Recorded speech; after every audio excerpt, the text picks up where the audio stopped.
Hey guys, Tiffany from Investor Life. Just wanted to address a question that we hear a lot, and that's how did we buy over 100 properties with using very little of our own money? In the first few years, we had used none of our own money, which was really convenient because we didn't have any money. So we had no choice but to use someone else's.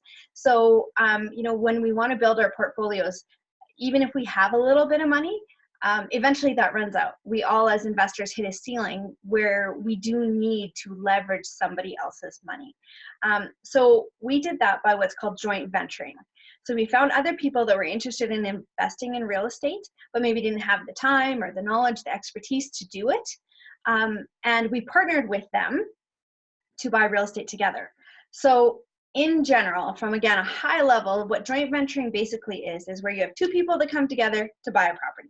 So each of them has their own asset that the other one doesn't have. It's a void in each other that you can fill. So in our case, we had drive, we had determination, we had education, we had the time to do the work, manage the properties, learn more. We joined education groups and had memberships and that sort of thing. So that was our time, our skill, our determination. What we lacked, though, and is kind of needed when you're buying real estate, is money and the ability to qualify for mortgages. So we found people that had what we did not have. Now, we had something they didn't have. We had time and the education to do it. So we came together, perfect partnership. We filled each other's voids and we created a joint venture and purchased real estate together. Now, in general, that split, what you would then do is a 50-50 split. So what are we splitting? We are splitting after, so let's say we hold on to that property for 5 years or 7 years or whatever it might be. When we sell that property, the investor is going to get their money back, their initial money they put down.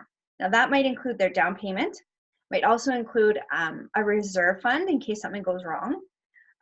Any renovation costs. We didn't do major renovations, so just slight stuff, new carpet, maybe paint, that sort of thing, but there was sometimes money we had to put in to get it to a rentable condition. So all of the money, the initial money they put down, they get that back first. Then if there's money, which if you've done things right, there will be, but if there's money at the end, that's the profit that you split 50-50. So I found it hard to believe that there would be people who want to do this. I didn't realize then that investors think very methodically, and we all have to leverage other people, money, whatever it might be, at certain times in our lives.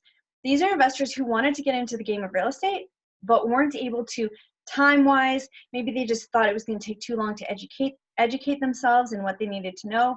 Maybe they just didn't have the time to be fixing toilets between promotions at work and traveling around for work or whatever it is. They didn't have the time, but they wanted a piece of the pie. So this is a way where two people can come together and make something happen that wouldn't have happened otherwise. And are there investors that want to do this? Absolutely, there are. So high level, JV, 50-50 split, one brings time, one brings money.